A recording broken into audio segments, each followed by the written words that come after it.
Welcome, fellow change makers, to Coaching Conference 1.0. And it is definitely a pleasure to have all passionate faces which have gathered here today beyond their busy schedule to share the mission of imparting knowledge in the era of transformation. And that demands nothing short of agility and innovation as well. So, here within these virtual walls, we are merely coaches if we see. But I would say that we are not merely coaches.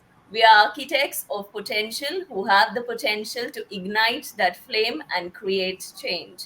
So together we'll guide individuals and organizations not just to survive, but to flourish amidst the perpetual change that we are undergoing with the era of artificial intelligence. So, this conference is not merely a series of lectures where we have each one of you speak. It is an arsenal with the tools to construct sustainable success. So, you want to imagine building a global network of passionate coaches who can create that change and make a difference in the lives of individuals. So, picture learning, of course, we all are learning. And the picture of learning never ends. It's like a canvas which you just keep on adding color, and that adds to a beautiful painting. So, the Power of Coaching Conference 1.0, over here, we are just not acquiring information from one another. We are empowering ourselves as well as each other in this global corporate landscape that will help us connect with fellow coaches globally and be a part of the vibrant network that fosters collaboration, learning, diversity, development, etc. Of course, to navigate the future of coaching, we also will gain insights with latest trends on integrating sustainability and AI into practices to stay ahead of the curve, of course. And definitely, we all are adaptable to change, and that makes us adaptable individuals with new challenges and opportunities that keep arising our way. So over here, UStride is your ally in this developing landscape, as well as for personal and professional development. And we hold the belief of the capacity of effective monumental change, which is extremely important, not only with youngsters or teenagers or middle-aged group. It's going through a drastic change. I'm sure we all have learned a couple of tools where AI is used because we also need to integrate that part of learning to stay ahead of the curve. And of course, we definitely recognize the latent potential that we all have with that unwavering devotion that helps us to be empowered individuals. So, my esteemed speakers, let's begin the challenge with open arms, draw inspiration from one another, and collectively propel the future of coaching into uncharted waters. So, I like to give each one of you a warm welcome to Coaching Conference 1.0, which is powered by UStride. And you all are amazing speakers and leaders in your own field. So we are leading to lead an example, not only for leaders, but globally. So first up, we have Dr. Mary Prem, who would take us and dive deep into the realm of coaching effectiveness through data analysis. Over to you, Dr. Prem. Thank you very much, Elvina, for the wonderful opportunity. Good morning, everyone. As a coaching effectiveness using data analysis is its little criticality because it comes to the data. So before entering into this data analysis, what all the parameters are needed for that is the coaching effectiveness to effective coaching? Because handling the current scenario and social media era, even students or professionals, it's very different. 15, 20 years before, what all the data and information is very hard to get it, very hard to collect the information. But now information is free and overloaded. So now from this particular thing, how the coaching effectiveness. So once comes to the parameters, we know that all the things, that is the goals and objectives. What is the purpose? What is the objective of that particular? Clearly, what is the goal? What is the my coaching effectiveness should be there. And the second one is effective communication. Then the effective communication comes to the place again. What is the powerful question we are going to ask? So the powerful question again, it is very generic, very vague, because as per the coaching scenario, or the personal development, or it is a career coaching or life skills, whatever the thing, that what is the powerful question we are going to ask? That is one of the criticality over there. And the second one, if we are thinking about what is the constructive feedback, what would be the constructive feedback? These two things, it's common for all the coaching. We need to be in the effective way. And if comes to the part of data analysis, so what is the end result after the coaching effectiveness? What is the end results? So we are saying that powerful question. So powerful question comes from where? What kind of the powerful questions we are able to ask? So the end of the thing, what all the goal we defined for that particular coaching effectiveness, and the end result, are we really achieved? Are we really going with the performance metrics? Are we going with the behavioral analysis? So these are all the things data is needed. Because as we know that if Alexa in our room, even Alexa, we didn't ask any question to Alexa, but still, we are, what are all the discussions we are having in the room? The Alexa knows. Not only Alexa, even our mobile is listening. So it's a kind of data are flooding. So the next moment we will get the relevant information, whatever we have discussed in the room, whomsoever. For example, if we are talking about the stress and all the thing, after we cut the call, we receive lots of coaching and mentoring kind of the thing, that you need this therapy, this mentoring, these are all the problems are you having. So what is the meaning? That everyone using the data, and they are using in the right way. So for this coaching conference 1.0, as a data analyst, because 10 years of my expertise in the business intelligence and forecasting analytics, and currently with the B schools, working with that business analytics profile, that is each profile we need that, what is the data end of the day, how we are capturing the data, are we really capturing the data, or it would be the mere documentation? Because if we are going with the performance metrics, then we have to analyze the thing that what are all the coaching effectiveness for the performance metrics, because it's not as much as easy the 10-15 years before, whatever the mentoring was happened, because it's completely different scenario, it's completely customized, it's very personalized, and lots of words we are using for the casual, even the high that is the school kids, we are able to hear in our family and the college and everywhere. Stress, actually stress is a kind of, we know that it's a kind of a chronic, but after one or two scenario the kids are getting very stressed. So the coaching is really different, that particular parameter, how we are going to collect the informations. If I'm saying something out of my experience or individual experience, it's an opinion. So how I am going to make my opinion into with the data, then it is a kind of that finalized that is the end result we are able to arrive. And the one of the main part I would just want to say, discuss about the thing, behavioral analysis, because each individual personality is unique, and collecting the data are different. So how we are going with this particular coaching effectiveness with the data, because there is no such a steps of 1 2 3 kind of the thing. Yes, there is a steps, but it is a kind of very generic steps.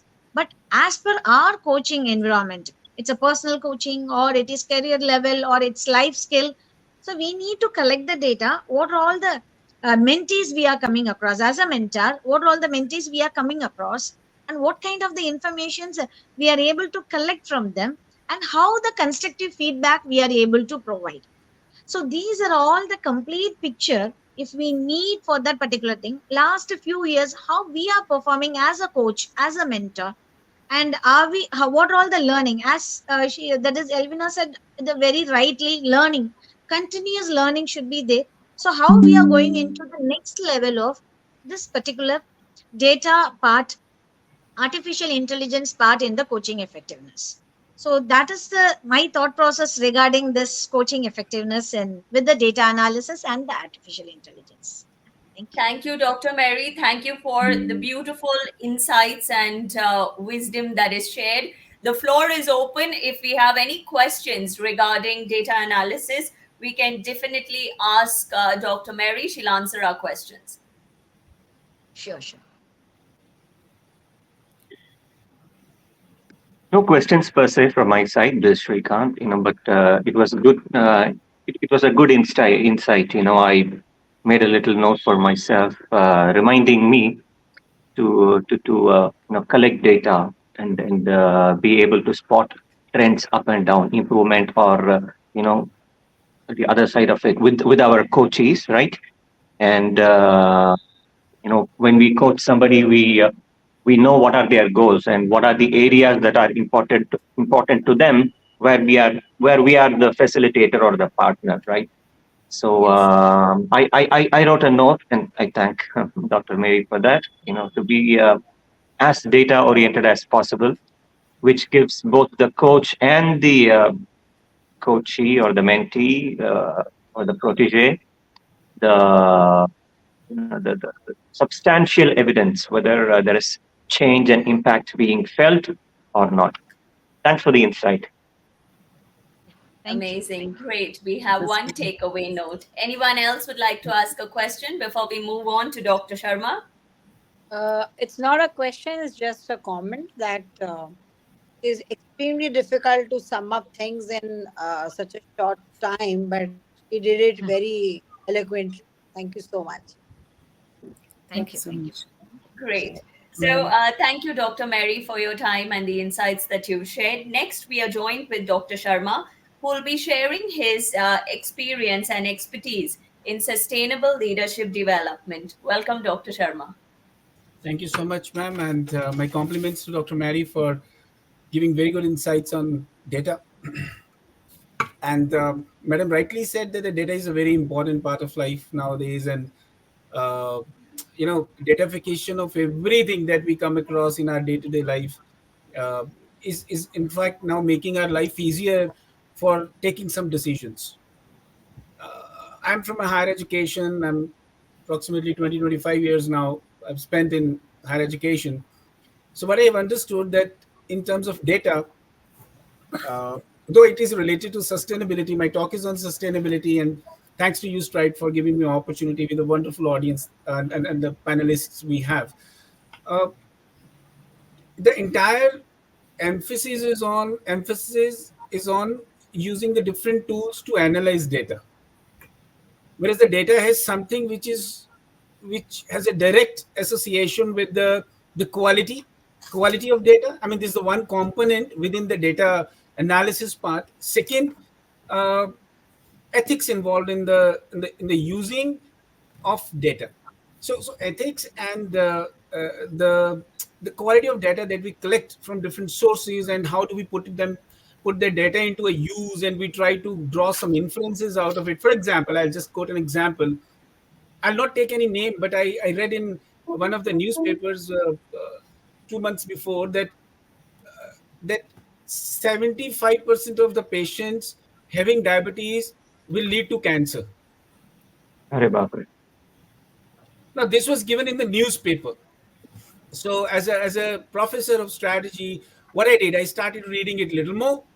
So when I read a little more about that, I found that data was collected from 6,745 respondents. So I thought that there are millions of patients of diabetes, and merely asking 6,745 people and writing such kind of a conclusion in the headlines in the national newspaper that 70% of the people will lead to cancer in future if they are running with the diabetes as a disease, it's definitely misleading. So data can drive you to anything.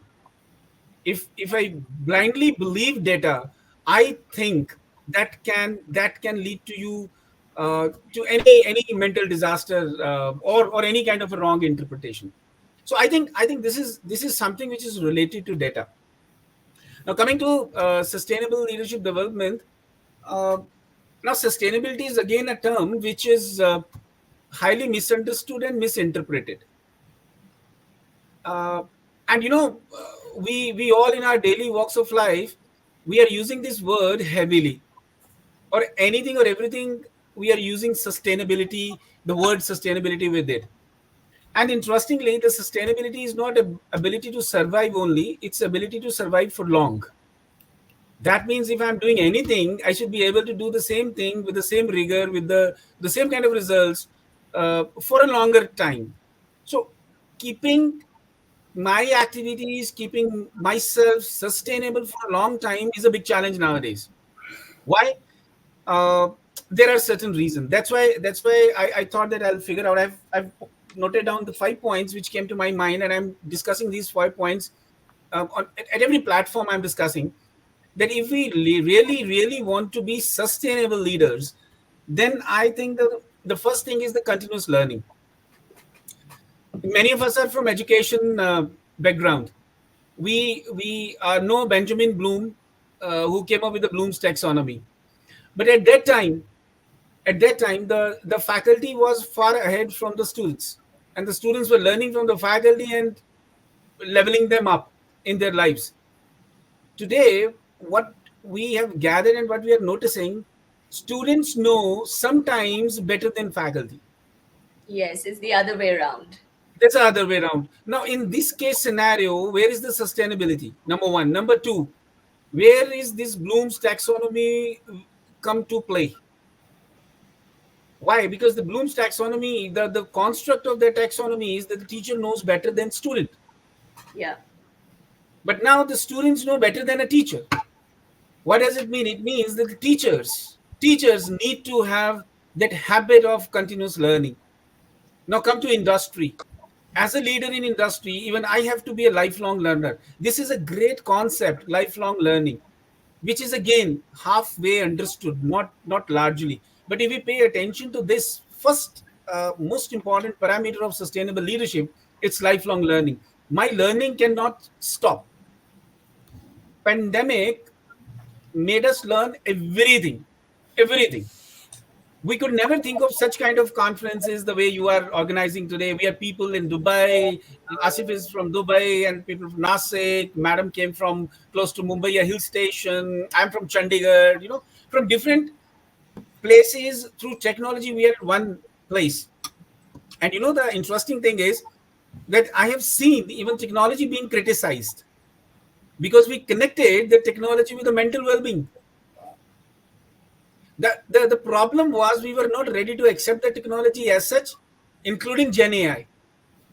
There is a lot of hue and cry in education, higher education at this moment, because now the teachers are blaming students that why you have gone to Chat GPT and you just asked Chat GPT what is to be written in an assignment, and you have just copied and pasted that assignment into the file, and you have given it to me. So people are not liking it. In the initial stage, people were not liking it. That's not the case. Now we have to understand one thing, that with the advent of new things, new technology, new innovation coming in place in any industry or in any society, the first thing is we should accept it. No, first thing is we should accept it. Second thing is we should start learning it. Third, we should start integrating that technology into our day-to-day life. Now, first thing is acceptance will lead to learning. I don't accept it because I feel that I'm already well learned. I do not want to learn more because I'm very well learned. So that is something which is very, very, I'll say, very fragile thinking. This will not lead to a sustainability. So the first and foremost point which I'm trying to highlight is to be a sustainable leader, it's important to focus on lifelong learning. We should also keep learning. Everybody should keep learning, barring the stage and the age that we have. Another thing is the mentoring. We know about the peer-to-peer mentoring. We know about the mentoring means somebody who knows better than us. And there is a social norm that if somebody is of age 70, might be knowing better than somebody who's at age 40. Or other way, somebody who's at age 40 knows better than somebody who's at age 20. Now the time is changing again. To stay sustainable and in to maintain that sustainability in leadership, it's important for us as coaches to make ourselves and everybody understand that we can learn from the younger people also. So what I'm referring to is the reverse mentoring. It's not See, I have the tag. I'm a pro vice chancellor. I'm a professor. I have done my PhD. I've read a lot of books. How does it mean? My young boy in age of 17 sometimes teaches me something which I don't know, or probably it gives me a different insight and perspective. I should embrace it. I should welcome that. I mean, that's a second point where we should focus more on reverse mentoring to develop the sustainable leadership. And third important thing is the not only the feedback. I mean, feedback is another phenomena which is very popular all over the world. You take a seminar, you take the feedback. You attend a class, you take the feedback. You go to the team in industry and you take the feedback how the project was completed, who contributed into the project the best way. What is more important here is the biofeedback, neurofeedback. We never ask our team that what kind of mental challenges they faced when they were on the project, when they were doing the project. Were they keeping good health? Did somebody had a higher blood pressure when he was on a project?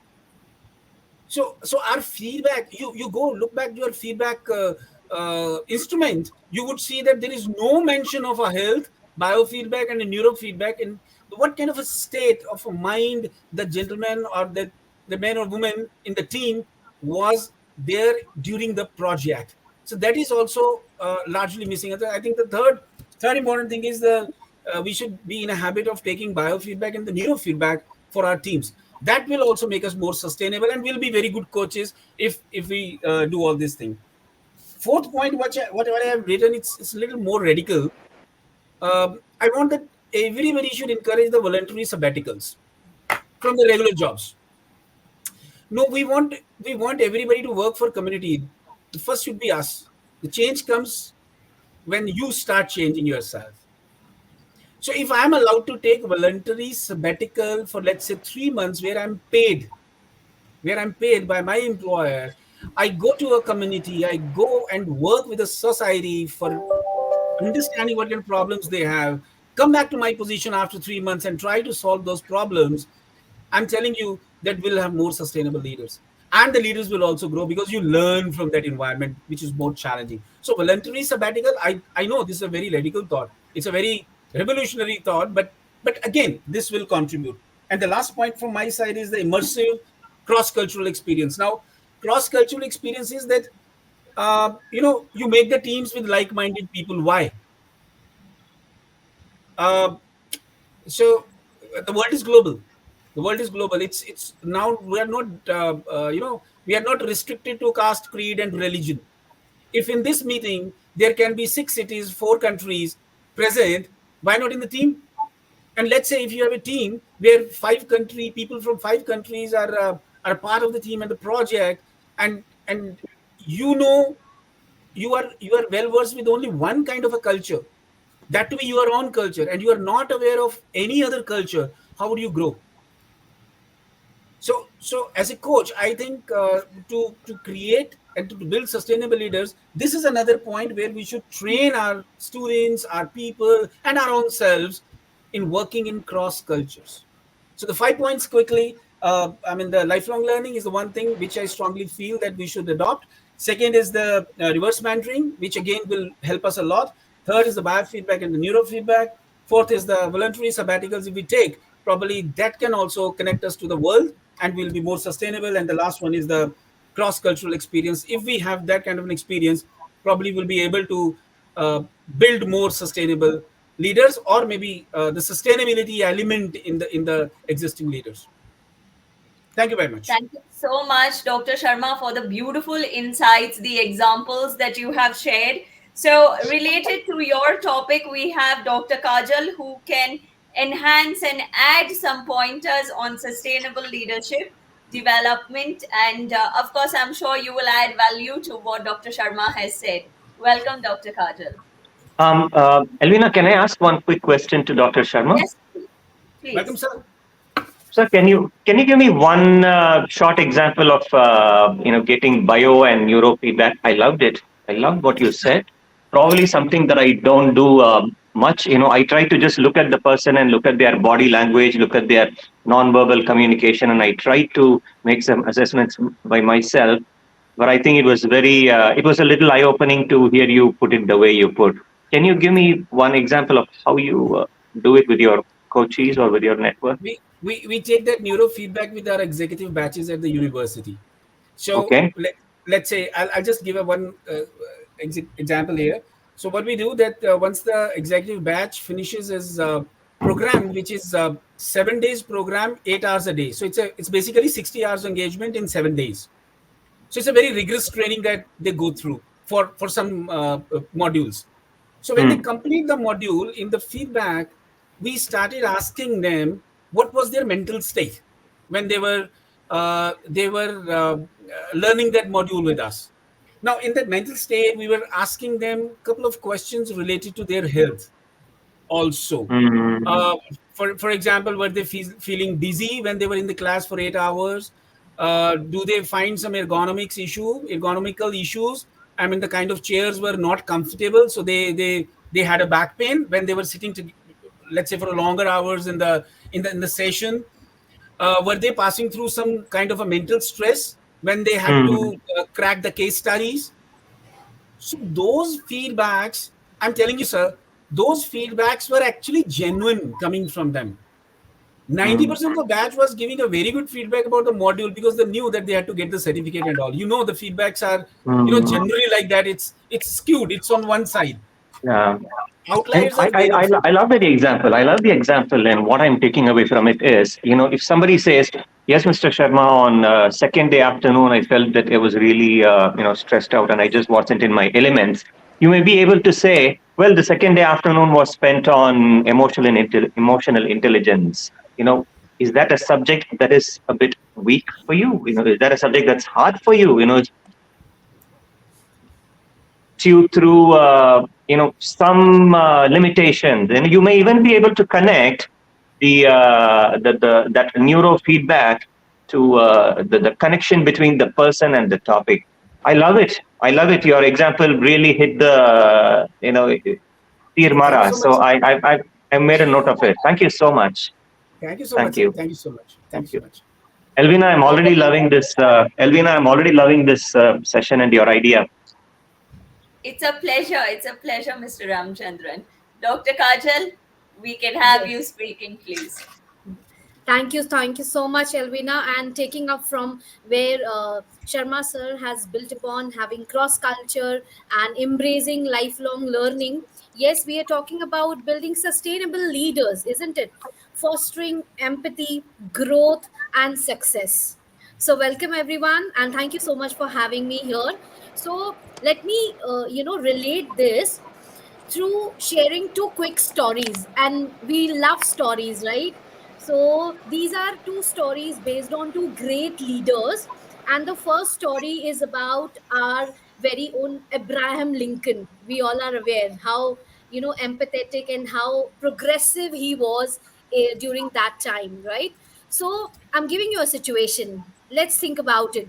In the heart of the Civil War, Abraham Lincoln found himself facing immense pressure and tough decisions. One day, amidst that war, scene, Lincoln gathered his advisors for a crucial meeting. Instead of assuming that it will be very leader centric and it will be addressed by the Lincoln himself, but instead he allowed and he pulled up his meeting into circle mode, having a circle time where silence filled the room as Lincoln encouraged each and every member to share their thoughts. One by one, his advisors voiced their opinions, shared insights, and had valuable, you can say, insights over the situation. Only after everyone had spoken, he began to address the group, and kind of with lot of humility and wisdom, he synthesized their ideas, highlighting common ground and respectfully addressing all the advisors he had on board. His leadership wasn't about asserting authority, but it was all about fostering collaboration and bringing everyone on common set of rules by embracing the egalitarian approach. LinkedIn demonstrated the power of inclusive leadership and paved the way for effective decision making during one of the nation's most challenging time. So, of course, we are in the world of AI where everything is driven by technology. But let's not forget these small little rules of having everyone, like the way Elvina is doing, has by having everyone on the ground and sharing their insights and collating it. My second story is about our great father of nation. I hope you have got the name already, Mahatma Gandhi. So, in a small village, amidst the simplicity of rural life, a villager came to his sabha. As we all know that every day Gandhiji used to have his sabha, all the villagers used to come to him, getting all their problems to discuss and get a solution. The villager shared his problem as he was struggling how to get out of craving of having sweets as he was suffering from diabetes. And you know what Gandhiji addressed, how he said, you can come after 1 week, but till then make sure that you will be away from sweets, and as far as possible try not to eat sweets. Why that is so? If you can quickly address why he said like come after 1 week. Anyone can give To me? practice, to practice himself. To practice, amazing. I think you know the story already. It's Yeah. like practice what Oh, you wow. preach. To Mm, be, if you are giving any solution, until and unless you are not practicing, it is not going to work, right? So he himself practiced, he himself tried whether it's working or not. If I can do it, that means you can do it too, isn't it? So these are yeah. all little things, how to bring respect, how to bring empathy, how to practice all these little things in our leadership. Ultimately, leaders are the one who create more leaders and make your team so strong that nobody can even make out who the leader is. The team should survive even without the main leader. Like for example, if tomorrow Elvina, for some reason, if she's facing some technology glitch, I am very sure Mr. Shrikant will take over and he will conduct. And this is how, yeah, so this is how we, like, with our powerful appearance, we rub on each other's shoulder. And this is what my take is on sustainable leadership in the age of AI. And AI tools, what it's created by humans, isn't it? We can still thrive, strive, and we can, they are our assistants, right? So if we are on our mission, we can use them wisely. It's all about, in the age of technology, how to use these gadgets more effectively for, of course, for the bigger cause, for the betterment, and for creating great leaders. So we must practice respect, empathy. And I'm coming from K-12 education, so you can understand, like, the teacher in me is just bubbling, and it's just wanted to share lots of you can say insights when children come to us. And when in grade 11th and 12th, there's so much now, they are still clueless what to do, because we always say we are preparing our students for tomorrow, but we are still uncertain what is there for them tomorrow, because every day the new technology is taking place, and we say that the course which exists, which is existing now, the skill sets which they are learning, tomorrow they might not exist. So what are we preparing for them? Like if we are preparing them for tomorrow, we need to gauge what will exist for them tomorrow. Of course, such sessions, such highlights coming from great leaders will empower us first. We as educators, we need to empower, so then further we learn from many other perspectives which are bringing through these powerful sessions. So thank you, Alvina, from my side. Thank you, So Dr. much. Kajal. Great insights on adding on to. Wonderful, Dr. Kajal. Thank you so Yeah. much. Very beautiful. So I Good love the storytelling. analogies of Gandhiji and Lincoln. So that was amazing. And of course, practice what you preach is of utmost importance. this should begin at a very early stage. Because I've heard a lot of students and trainees, not for me, but I have overheard them, not eavesdropping or something, कि प्रवचन दे रहे हैं. It is not pravachan. खुद नहीं करते, प्रवचन देते हैं. So it is the outlook, the perspective, and of course, if you practice, and it's an endless journey. We learn from each other, like Dr. Sharma mentioned that he learns from his 17-year-old. So we all learn. I learn from my 10-year-old also. So their experience is also experience that should not be shot down. So, yes, we had beautiful insights. So, let's shift gears a little, and we have Dr. Asha Bhatia who will speak about AI to corporate transformation. Over to you, Dr. Bhatia. Thank you so much. So the topic given to me actually was artificial intelligence and sustainability in the corporate culture. So I'm going to talk about that, and I'm going to take you through a few points, like what are the challenges that you face while incorporating AI and sustainability. What are the opportunities? There are certain impacts. Then, what are the elements of an AI ready corporate culture? And how do you build a future proof corporate culture? These may sound very um, heavy, but I'm going to take you through very quickly on all these points. So I was reading about this Nestle, and how they are using AI for designing and optimizing their packaging materials to minimize these environmental impact. And that made me think that there are a lot of corporates, whether they are large corporates or they are smaller corporates, who are getting into AI and sustainability. Now, this cannot be easy, definitely. So, there are challenges that these organizations face. The first challenge would be of the costs and investments that are needed, because upfront investment is needed for technology, whether there's infrastructure or for employee training. The other would be about data quality. So it's very difficult to access relevant data.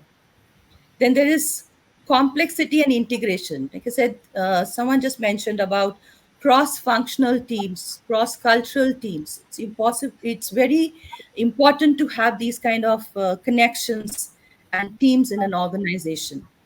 Then there is a talent and skill gap. Like Dr. Mary mentioned that she was talking about data science.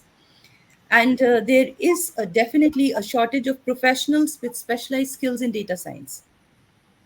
So that's a talent and skill gap. Now, there could be supply chain complexity, because for companies which are global, so they require a lot of collaborations and partnerships amongst all the stakeholders, whether it's suppliers, uh, partners, or other stakeholders.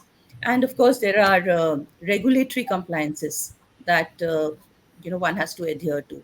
So when there are challenges, definitely there'll be some opportunities. So there is an opportunity by using AI to automate all the repetitive tasks, and you optimize that workflow so that the employees are free to use or focus on more strategic initiatives. At the same time, there is AI which can identify opportunities and can reduce energy usage and waste, and also reduce the environmental impact. So all this combining of AI and sustainability, this will lead to more creative problem solving. Now, I'll take an example for Google's DeepMind. That's an AI subsidiary, and it has been applied to reduce the energy consumption of Google's data centers. So that is how Google has used AI. Now, if talking about the impact that companies have when they use AI and sustainability, so embracing this kind of a mindset will lead to a cultural shift towards innovation, towards flexibility, and there's a long-term eco-conscious mindset. At the same time, the employee expectations. Nowadays we find that youngsters who are coming in, they are seeking purpose driven work. Okay, so that can be, values which are around sustainability, probably that will help them. Then of course all this gives a organization a competitive advantage. Now, if we go through all this, we have seen that there are certain elements which are very prominent in AI ready corporate cultures. One is that you have to have the leadership buy-in. Okay, there has to be a commitment from the top down, uh, because there are heavy investments needed for AI and sustainability. And like we said, there's a shortage of professionals with specialized skills. So it's important to have to upskill this workforce. And at the same time, when we are going through all this, it is very important that there has to be a learning culture. So may not succeed at the first time. So it has to be continuously testing and then learning. So that's the learning mindset that the organization has to have.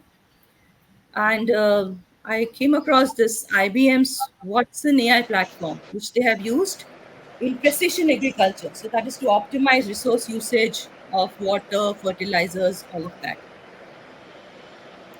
Now, for an organization to be AI ready, the culture that has to come is of innovation and adaptability. So there has to be experimentation has to be encouraged. Then there has to be flexibility. So the organization has to embrace flexibility, and there has to be collaboration. And the small successes have to be celebrated in an organization. So, if you're talking about building a future proof corporate culture, there has to be continuous learning, there has to be continuous adaptability, and sustainability has to be prioritized. So, I'll just end with a quote from of Fifi Lee, who's the co-director of the Stanford Institute of for Human-Centered uh, Artificial Intelligence. And he said very beautifully, he's mentioned that artificial intelligence is not a substitute for human intelligence. It is a tool to amplify human creativity. So I think on that positive note, uh, I'll say thank you so much for this opportunity, and over to you, Elvina. Thank you, Dr. Asha. It was really insightful, and the pointers were really great. Do we have any questions for Dr. Bhatia? Great, no questions. That means everyone understood everything, which was very well explained, and the points were put across really well. So, next we have Dr. Manjula Srinivas, who will take us through coaching and higher education and the corporate shift. Over to you, Dr. Manjula. Thanks for this opportunity. I was with my work logging in. Not sure if it is just me, but her voice is breaking. I'm not able to hear her well. How about the others? Yes, there is Yes. a slight Not network glitch, audible. I guess. Can you hear me now? Yes. It is. Okay. I think I have to speak into the device to be audible, I guess. So I think all the speakers spoke so many things now. I just missed a couple of it here and there. Excuse me if I have not got the entire thing so far. But what I'm going to speak on is very simple, very basic, and very interesting because that's what we have understood in the School of Business that the human centric education is the most important education which you as faculty have to equip yourself and also the students. Now the basic question from what the other speakers said was why this AI powered technology should be translated into the corporate culture through higher education. Simple. uh, the the the kind of change that we are seeing is becoming very fast, right?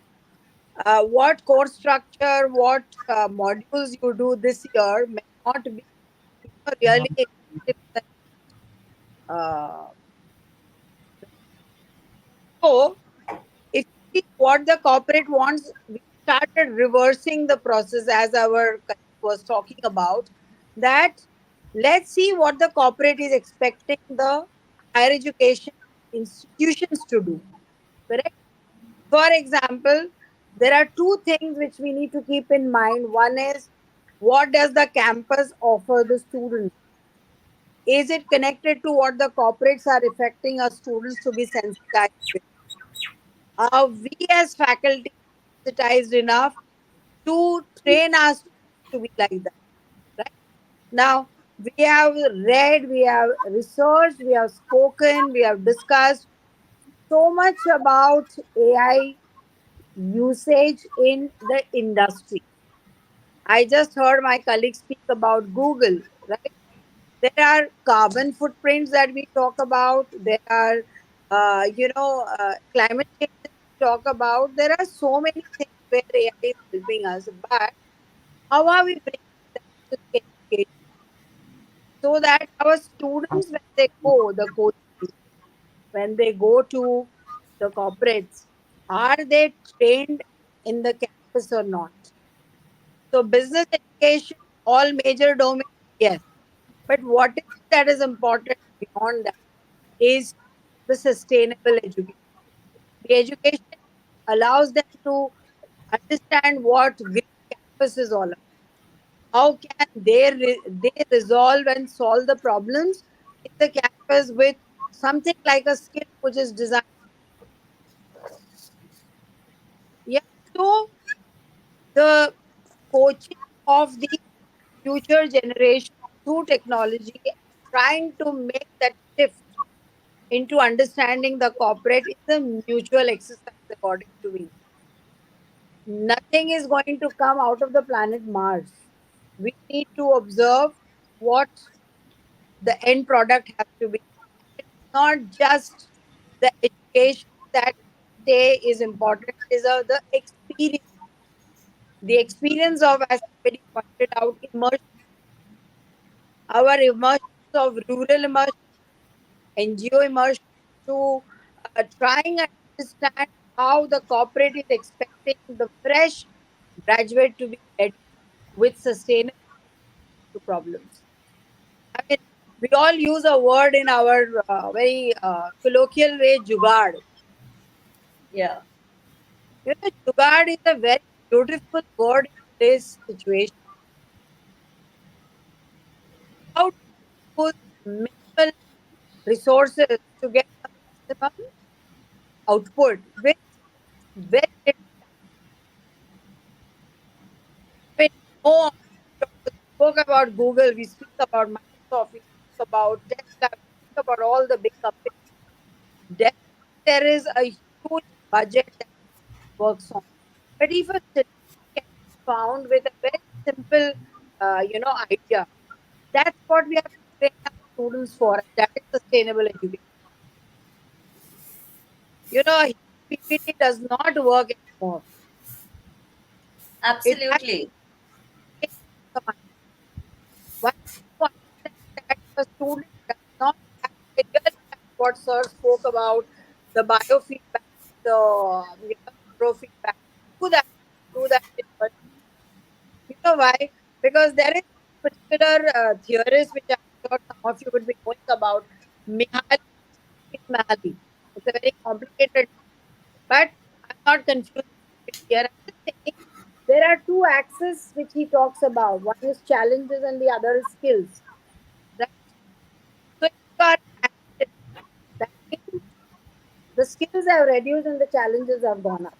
So you are on the top of the graph. Again, that's not a very good sign. At the same time, if your challenges are not very good, but your skills are good, then you are bored.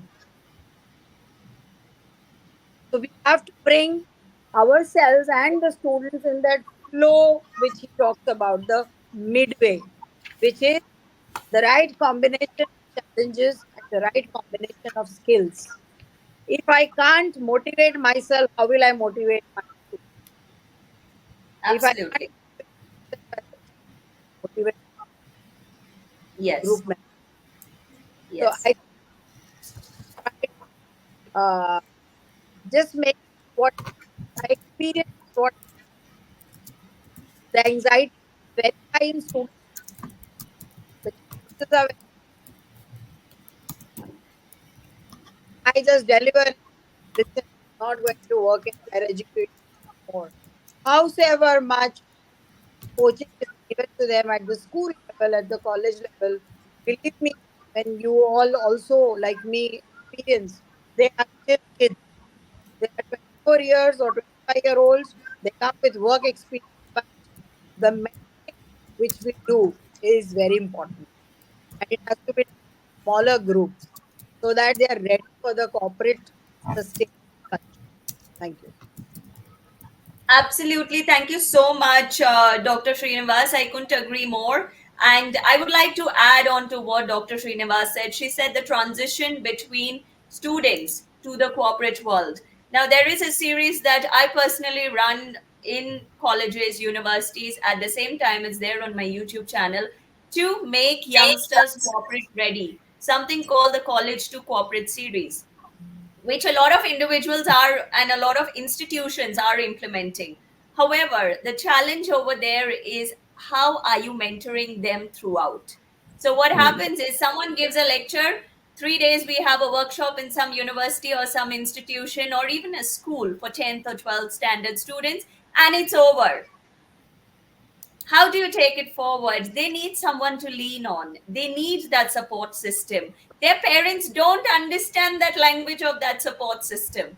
You, as a teacher, a coach, a mentor, a trainer, it is your responsibility to hold their hand and take them through.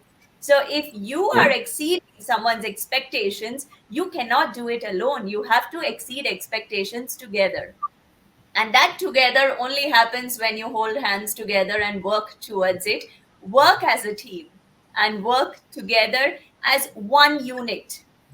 So even if we say one team has 5 people, for example, like a hand, we have 5 different fingers.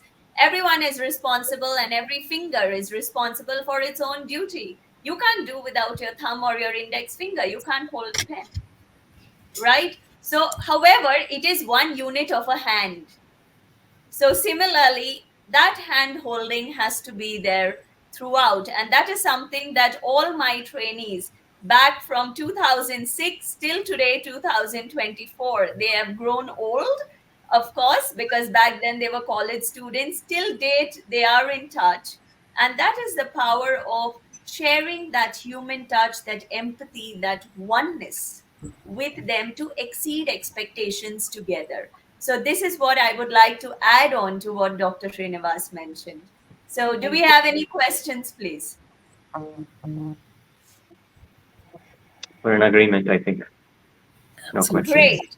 So next I call upon Neha Thakur, who would again add on to what Dr. Sharma said about sustainable leadership development and about what Dr. Kajal said. So that's like a hot topic these days, I must say. Welcome, Neha. We can't hear you, Neha. Are you mute?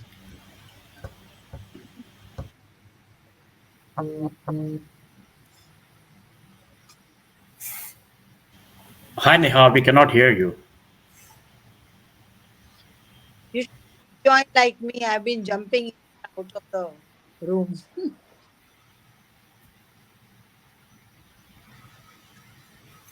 So we'll move on to our next speaker. Neha, you can log out and log in again, so that will help you. So next we have Mr. Asif Ali, who will be adding his views on the balance of AI and emotional intelligence. Welcome, Asif. Hi, Neha. Oh, Neha's gone. Okay. Everyone, thank you so much. Thank you, Alvina. So now, am I audible to everyone? Very well. Yes. Very well. Perfect. Perfect. Thank you so much once again. And I feel so pressured speaking in front of all the seniors and the doctors, you know, and I need to make sure that I speak a bit of sense. Otherwise, Alvina is going to log me out for the session. Or did she So I think log me so. also? That's the reason I kept coming.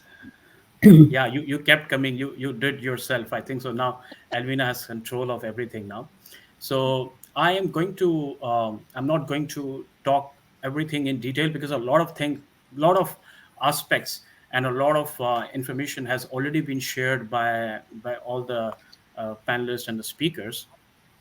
I'm going to touch upon AI and how AI is complementing emotional intelligence in the corporate world, and how, as coaches, we can get, we have to, how can we train our coaches and our students and our employees from all the industries, and how can we leverage the AI by using EQ and human aspect of the life. As we can see that we are living in the most dynamic, painted Hello. world filled with digits and data. And AI has emerged not as a tool, but as a shift the way companies operate now. So, for example, from streamlining operations to offering unprecedented insights, AI is now capable in rewriting the entire world now. And AI is rewriting the paradigm of productivity and innovation and creativity. As one of the speakers rightly mentioned, that AI is to help us enhance our creativity. So this is what AI is doing. But living this digital revolution, the way we are living right now, uh, human aspect and human attribute like human intelligence, human ethics, and empathy, these are the few things that cannot be overtaken by AI. But we have to find a symphony. We need to find a right balance in order to come out with the most enhanced um, tool and enhanced outcome. Um, so, for example, how can we start? My simple answer is complementing between these two things, and we don't want that. For example, if AI on the one side is doing the computation, pattern recognition, and EQ can govern the interaction and decision making. Uh, AI, if doing data-driven tasks, businesses can free up their human capital to focus on the areas where they require personal touch and leadership and human relationship, customer relationship, teamwork. So these are the few things that AI can help, but at the end we need humans to take to the final destination. Uh, while we are speaking about AI, we should also talk about ethical AI frameworks as well. When it comes to ethics, the fabric of technology, by considering emotional impact of the automated decisions, AI systems should exist. I believe that AI systems should exist in vacuum, but it must be calibrated and continuously monitored to align with the human values and needs. We cannot simply take humans out from AI in a lot of aspects these days. Uh, and we all rightly have understood and discussed in our previous sessions. Now let's talk about human resources. For example, human resource, now AI can do a lot of job applications. For example, in the recruitment section, AI can focus more on finding out the CVs and finding out the keywords and everything. But the judgment, the final call, whether this candidate is right fit for the organization, competent part, okay, the AI can help us find out the competencies. But what about the cultural fit? you know for example, in customer services, if there are chatbots to talk about different ways to do the interaction, but at the same time we need human consultant to make sure that this problem is um, is solved by empathy, by understanding, because these are the complex issues, anger.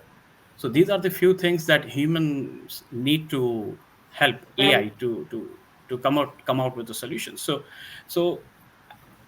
I will wrap up by saying that the way we are the way we are evolving, the forward thinking organizations, and we have used the examples of Google and on the top notch organizations, are actually making sure that AI is actually enhancing EQ among employees.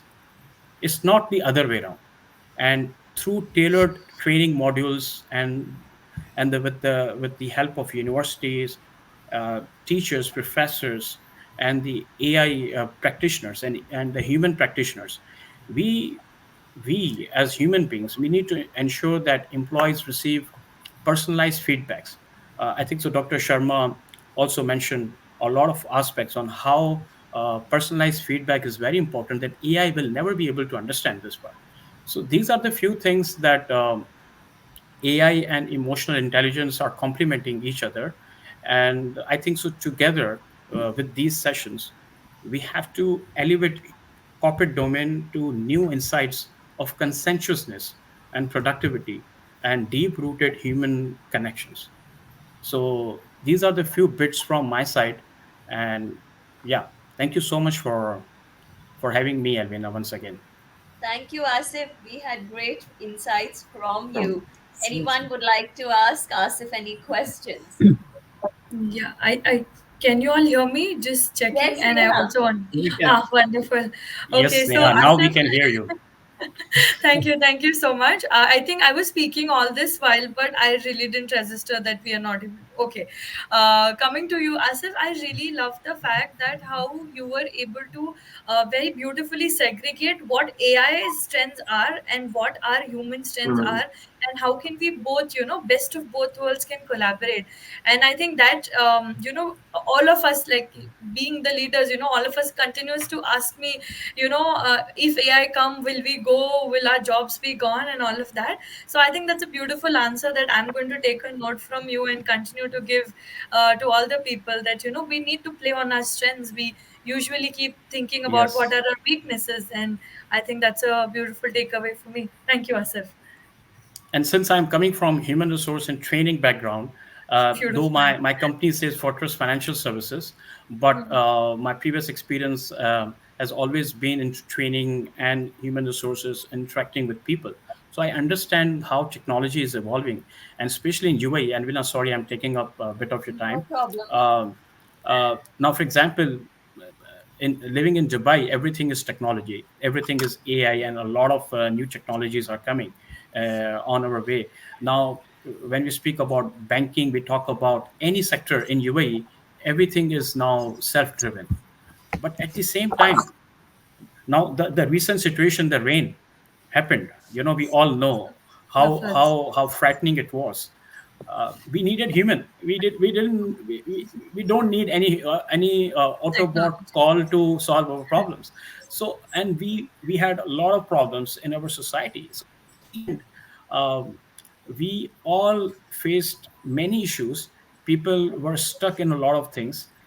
AI was helping us, giving us the automated replies that yes, situation is getting better and better. But at the same time, there were humans to automate things mm. with the help of AI, with different technologies, with the different ways and the different solutions. So yeah, thank you so much. I've taken a lot of time. Once again, thank you. I'm all ears.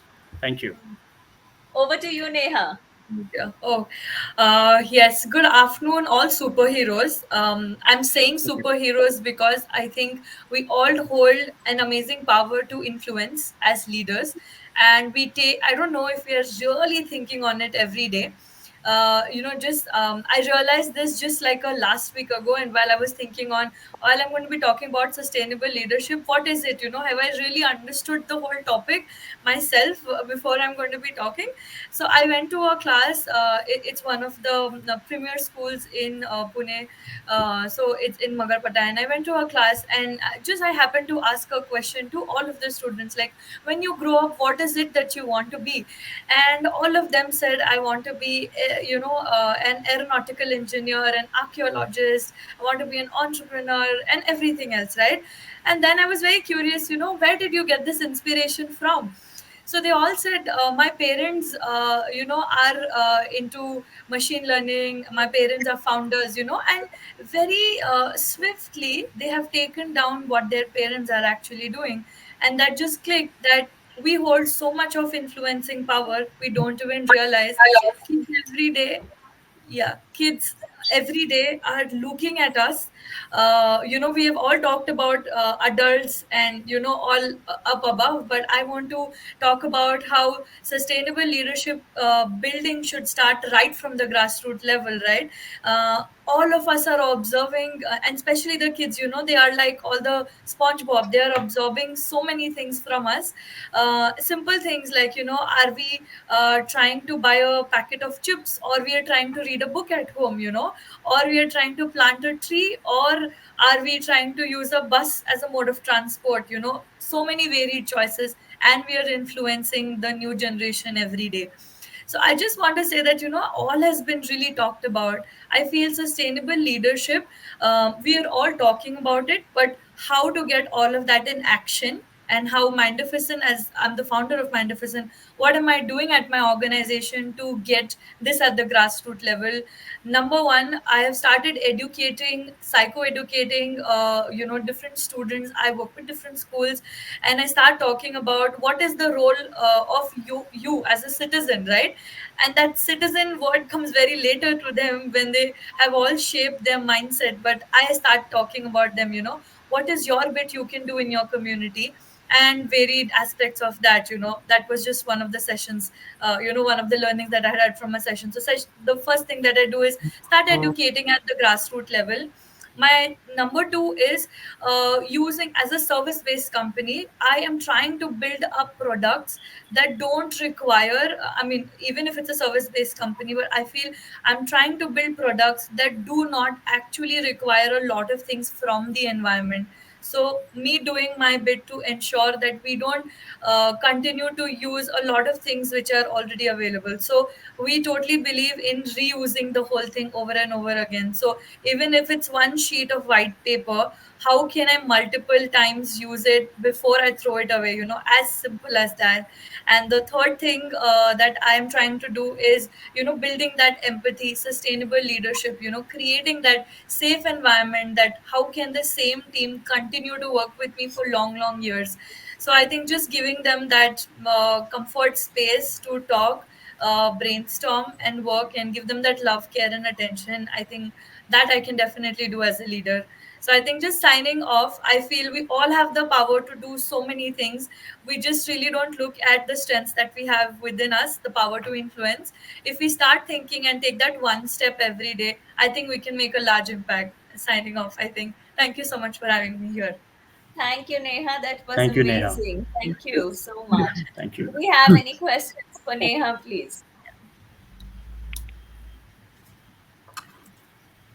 No Thank you. questions. All right, great. So up next we have Mr. Ramchandran offering insights on navigating complexity of humanity amidst the technological revolution.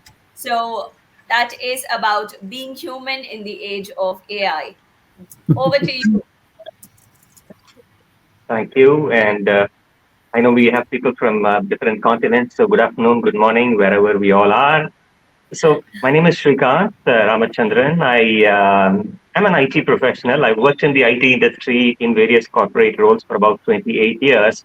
And just last year, I turned 50, and I also decided, let me do something else with my career. And I started my foray into independent strategy consulting and leadership building with a lot of small, medium companies across India. The reason why I'm saying all of this is, being this many years, having been this many years in the IT industry, I've even delivered a lot of cloud programs myself to customers across the world, right? So I've seen, cloud computing come up. I've seen data science come up. I've seen Internet of Things, AI, ML, one after the other come up. And now, to us humans, it's not new being replaced by machines, right? So we already have had robotic arms in manufacturing for more than half a century.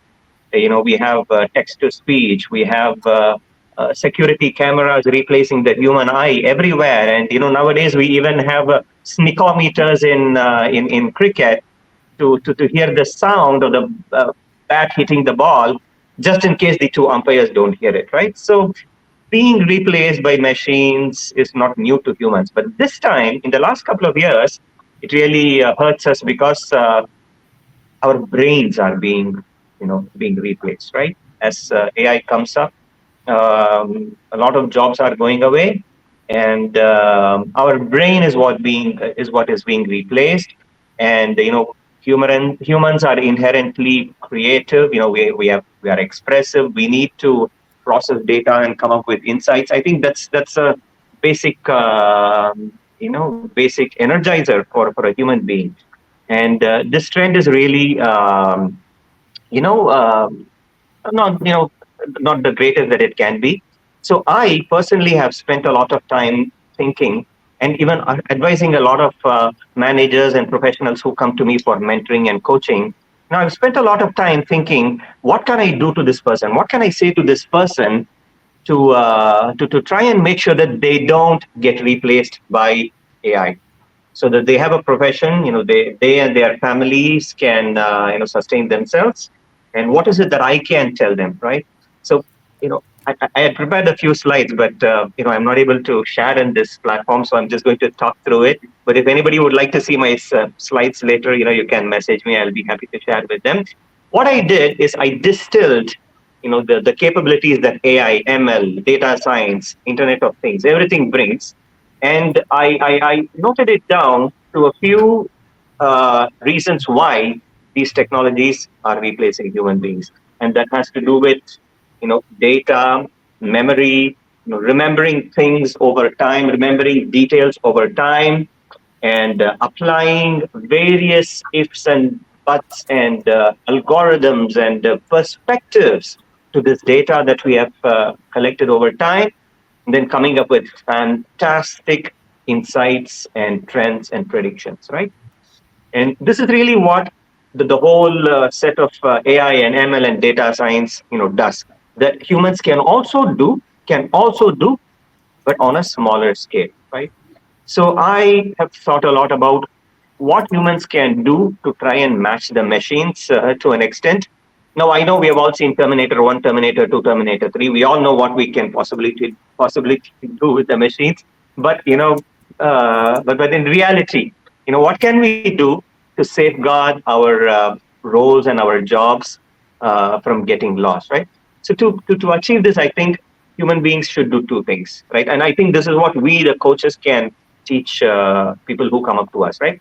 Number one, they have to take certain internal measures, such as um, becoming more creative and disruptive in their thoughts and in their ideas, connecting with their intuition, that gut feeling which makes certain decisions. I think that's very vital. And I think there is no innovation that's coming up that I see can replace the human intuition, right? So that's something that sets us apart in a grand way from the machines. We can become indefatigable, not give up, not resign when we come across certain failures, which human beings do, but machines don't. And somebody mentioned emotional intelligence. I couldn't agree more. That's big on my list as well. These are certain measures that people can take internally and externally, with the relationship of a professional to their company.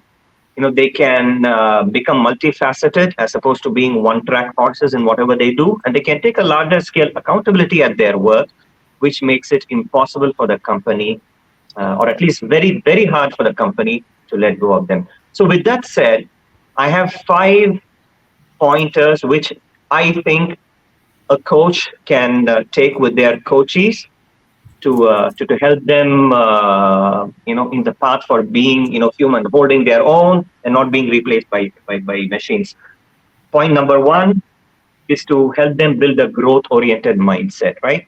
Growth oriented mindset is not a gimmick, is not a not just a buzzword, not a catchphrase, but I deliver half a day sessions on growth mindset to people, and it's really about human beings understanding that they can be limitless, they can be fearless, and they can put their mind to anything and they can learn it. That's really what growth mindset, and that's something that the coaches can teach. Building a high emotional quotient and adversity quotient is something that coaches can uh, can explore with our coaches, and teach them how to be more stress free, pressure all the time, because this is an area where the machines easily win us. And we also know that the moment we get clouded by emotions and adversity, the human brain's creativity stops to function, right? So this is number two. Number three, critical thinking, lateral thinking is very easy to say, but I don't think a lot of people approach lateral thinking in the style of thinking in their conduct of in their problem solving, right? We all get bogged down by biases, and I think the average human being uh, can is not that great in problem solving. So critical thinking and lateral thinking is something that everybody can improve upon. And bullet point number four: build and project a personal brand. And this is very important, because a personal brand is something that tells us and tells the world the whole gamut of capabilities that we have, and it proves to us and the world that we are not one track horses, and we can actually do three, four, five different things. And it gives people multiple career options, multiple role options. And I think this is one aspect which will really make it hard for companies to let go of employees. And last but not the least is what I call role perception, where we need to encourage our coaches to understand the current relationship that they have between themselves and their employee and or employer. What is it that they think they have to offer, and can they go exponential in it? Can they zoom out? Can they understand the larger organizational purpose and see how they can rise above their current value chain and be acknowledged and be relied upon for much more than what they do today, right? So these are the five things: growth mindset, building EQ and AQ, critical thinking, personal brand, and role perception. These are five areas that even I teach with my coaches. And I currently believe these are the items which help uh, people beat their hold on 1 minute. I'm being pulled in by something.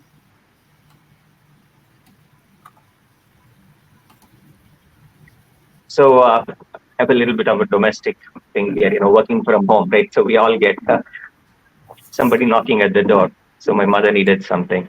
So apologize for the interruption. But yes, this is my story, and it could have been easier to understand if I could have projected my laptop, but you had to do with my hand gestures instead.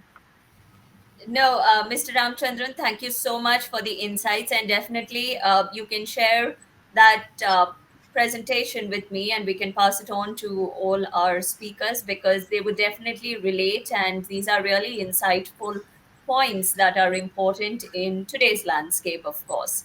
So, last but not the least, we welcome Dr. Seema Nambiar, a visionary in the realm of human development, who will conclude today's conference with the topic of channeling the energy to accomplish objectives. Over to you, Dr. Seema. Good afternoon, each and every one of you, the pioneer speakers. I just concluded one format, listening to each one of you. That is, there was a common thing today which has been coming to the notice. That is, being the basic quality of the human. That is the compassion and love over which will be overpowering the missionaries. We were all by default, we were all coming into that one point, Mr. Asif, Ms. Neha, and Dr. Mary and Mr. Shrikant. We were all talking about the human quality, and this is what exactly we need of the hour, and need of this moment as well. So thank you once again to each one of you and Ms. Alvina for giving this platform to share the Pleasure. little bit of knowledge and how we can channelize the energy by bringing each of our knowledge into the current awareness. So we all know that the mind is connected to the huge reservoir of power. However, this storehouse of power is generally blocked by anxieties, complexes, and memories of the past experiences. They use up all this energy, and the power of the mind becomes dissipated. And furthermore, to it, modern life presents many distractions to us on a daily basis, which also affect the harmony of the vital force. We call it as prana shakti, and this vital force, when get agitated, it reflects on the personality as well. So the underlying vital energy, it crucially affects the physical and mental states. When pranas are disturbed, or the vital force is disturbed, the emotions, naturally the emotions, the thoughts, and even the relationships get affected. So there are certain systematic techniques to pacify these agitations. At first, we need to calm the restlessness in the body, mind, and energetic fields. Once the body and mind have been purified, we can enter into the inner limbs of the, maybe a meditational state or subtle layer of the mind. So here comes a practice of the meditation. It's a continuous process. It's not on a daily basis. I mean, one day learning affair and then leave it. We need to continuously practice this on a daily basis, and we experience it. Every individual, the experience will be different because metabolically, emotionally, and the basic fundamental qualities wise, we human are different. We are standing in a different planes. So when we practice how each individual is experiencing the effect is one's own baby. It's same like, in the classroom, the chemistry teacher is teaching the lesson, and every one single child will be learning it in a different layer or different mode. It's the same way.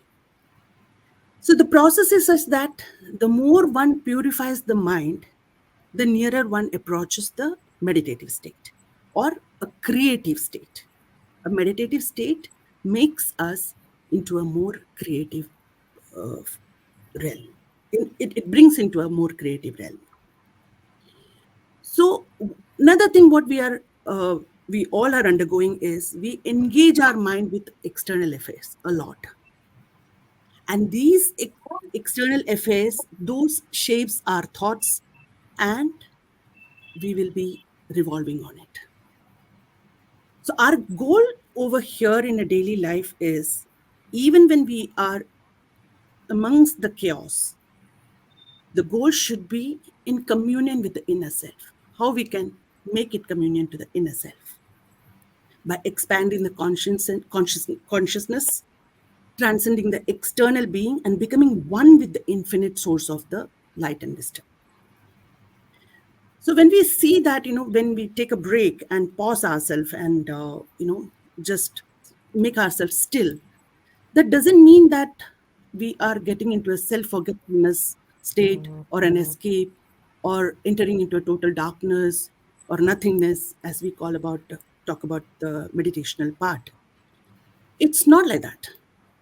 What becomes over here is when we still ourselves, when the mind becomes free from the awareness of subjective and objective experiences, it's that we only then that we have done with the meditation, or or we are getting into a peaceful state. In fact, when Mr. Asif was talking about the kindness and compassion part, suddenly it has taken me to one of the summer camp event there one day was just one I had just got into the classroom, and then I saw that 7-year-old Mr. Tiwari was very much in agitated mode, and having a great fight with his companion, and another faculty was involving in it, and he made the other person to tell him sorry to him. So this young boy, the 7-year-old Tiwari, was telling, uh, he said sorry, but it's not coming from the heart. It was not coming from his heart. He said sorry just because you told him to say it. So even a 7-year-old can sense how it is and where it is coming from. That was a great lesson for us, each one of us. So when you are saying something, when you are doing something, the energy should have the quality in it. Then only we can take it, as Dr. Asha was mentioning. We What we are preaching, we have to practice it. So here, the once we combine ourselves, when we are no longer distracted by all these external matters appearing in our mind, when we still ourselves, and once your sense of objects do not bother you anymore, we are trying to align ourselves. So this is, to hear it, it's very easy, but it is a task. It is a task, and which we have to practice on a daily basis. The knowledge, what we need to bring in our awareness, is developing a Sakshi Bhava. This is mentioned in our scriptures very beautifully about the Sakshi Bhava. What Sakshi Bhava exactly meant is a witness mind. Mm. A witness mind should be the technique, that is the powerful technique. An argument, difference of opinion at workplace or in the family, many incidents, and so on, which leads us to stress. So bring in the awareness about the Sakshi Bhava, the very moment, the witness mind. Every cases or every incidents, every sessions deepens this knowledge in the significance of the witness mind. Become aware of it by not being attached to it. Nonetheless, it remains a part of it as a witness. We are not being away from it. We are being with it, and still we are looking at it. We are witnessing it. So the lesson taught here is that exactly in a crisis mode, this is how we should be implementing. When we bring in this practice, eventually the mind will be attaining the realm of break free from the habit of conditioning. We all are the victim of conditioning minds. So this is what we are learning in this process of how, when we align our mind, and when we channel our energy into a witness mode, and concentrate only on our breathing part, this awareness and this creativity is what is emerging from within us. Not another point, what we all are experiencing on a daily basis, is not letting the experienced object escape from, is what is our memory, and we are holding on to our memory, and our mind has a pattern of revolving on those experiences which had caused us agony, pain, distress, and than those of the ones which we had happy moments, because it is trying to caution us not to repeat the mistakes. But in this cyclic pattern, unknowingly, we create the similar pattern and end up getting more aches and pains. But when regularly we practice this channelizing the energy by calming ourselves and body and mind and the vital energy, and just be there as a witness and observe it, where it is coming from and how we are looking at it. Is there is a cyclic pattern? And if there is a cyclic pattern, how long this has been going on? Why is it emerging? So when we do this, our energy is getting channelized by default. And this is how we can channel our energy and reach it our goal. Amazing, Dr. Seema. That was great insights on how we should align ourselves, channelize our energy.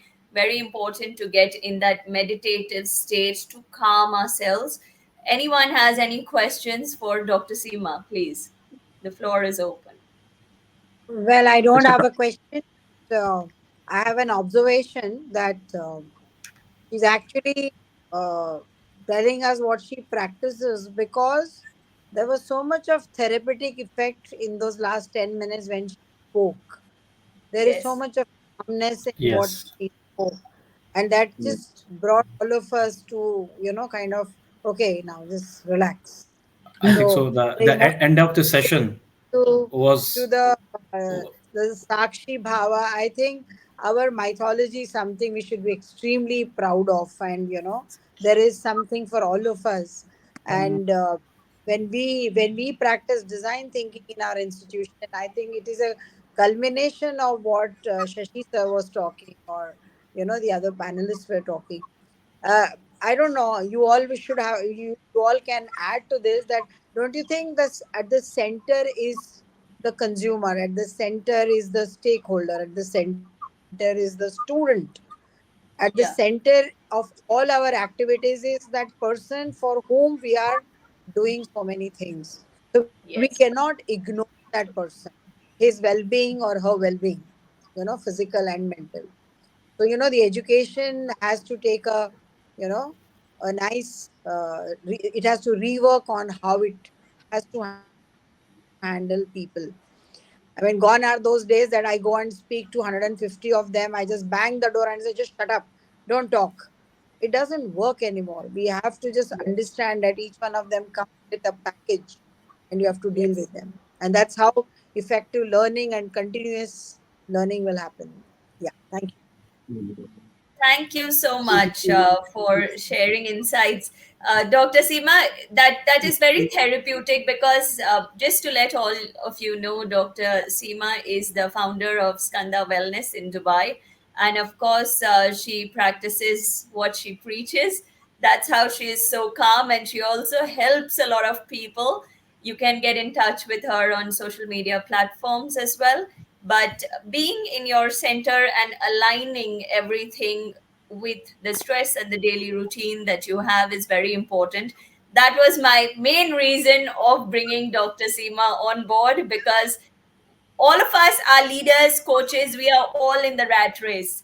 But she's the one who is a leader who's helping us calm down in that rat race, which is very important. Like very one of true. you mentioned, that taking that pause is also important.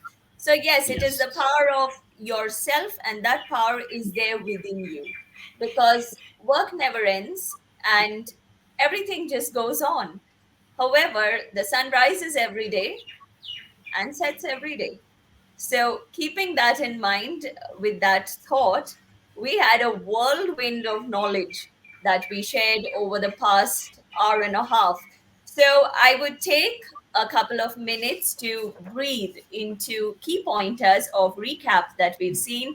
That learning is very important, experience at whatever age, whether young or middle aged or seniors, that experience sharing is also of utmost importance.